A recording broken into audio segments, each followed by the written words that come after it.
مساء الخير. النهارده صحيت من النوم على صوت تنفيض مبالغ فيه جدا. خير يا جدعان، ايه الحكايه؟ قالوا لي النهارده ضيوف. انا اعرف النهارده السبت، النهارده الحد، الوقفه، عيد الام، لكن النهارده ضيوف ده مش فاهم تركيبته ايه. ولما كلنا هنتعب ونشتغل كده ليه ما خدناش اجازه؟ يعني انا اروح لمديري في الشغل الصبح اقول له مساء الخير يا فندم، عايزين حضرتك النهارده اجازه. فيقول لي ان شاء الله.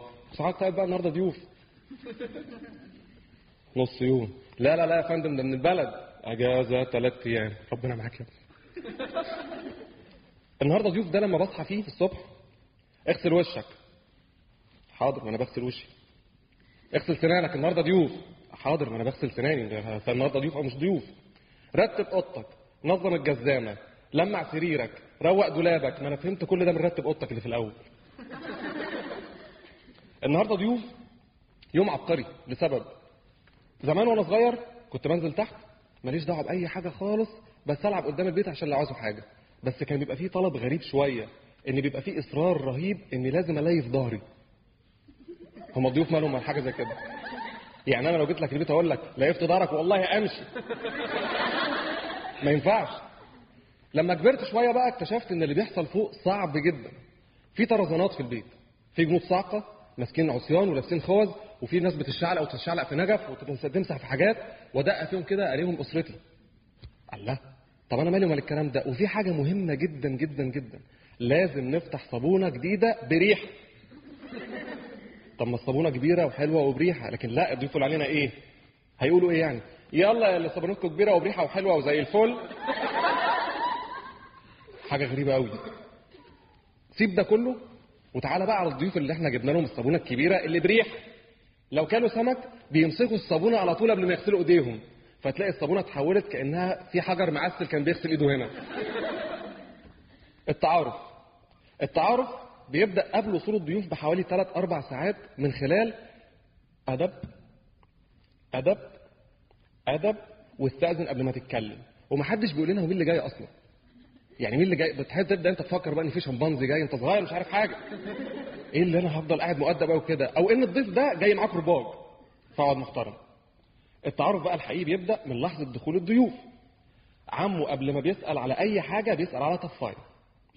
طنط بتدخل صوتها عالي تحت ولابسه تايير احمر فاقع كده، وكل كلامها اخره يا حبيبتي. حتى لو بتتكلم في حاله وفاه، والله ماتت يا حبيبتي.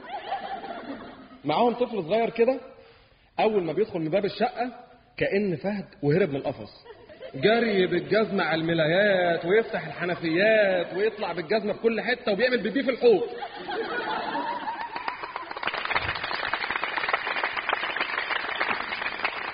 بالمناسبه احنا عندنا 6 كبانيه. الولد ده كنت بحس ان هو من جري ومهارته ان هو عايز يكسر رقم قياسي عمله عند ناس قبلنا. فكنت بتخيل ان باباه هيطلع ستوب شوت تقول له ها ها ها. بالمناسبه الولد ده دايما اسمه عماد.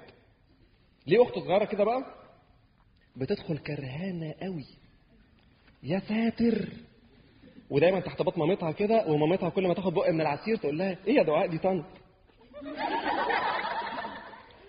طنط ملهاش دعوه باي حاجه، لكن عمو الضيف ده كان بيحسسني باهميه.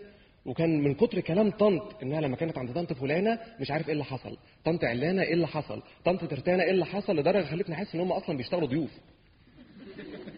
عماد العسل ده لما بيجوا يعرفونا على بعض، احنا بقى اطفال عايزين يعرفونا على بعض عشان ندخل نلعب جوه في الاوضه اللي هيطلع فيها بالجزمه على الملايات. ايه بتشاور ناحيتي؟ علي الكبير شاطر جدا في العربي وبيحب التمثيل. محمد الصغير شاطر جدا في الرياضه وبيحب الرسم، هو اللي رسم صوره جده دي. عماد عسل. في اللحظه دي بنسمع صوت كسر حاجه ورا لسه ما عرفناش هي ايه، وعماد بيجري طياره زي ابو تريكه في الصاله وبيحضن باباه.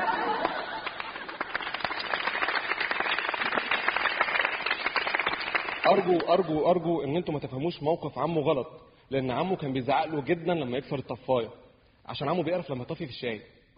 اصل عمه تنك. طنط مالهاش دعوه باي حاجه خالص، هي بترغي وصوتها عالي زي ما اتفقنا، لغايه ما بتيجي لحظه حاسمه.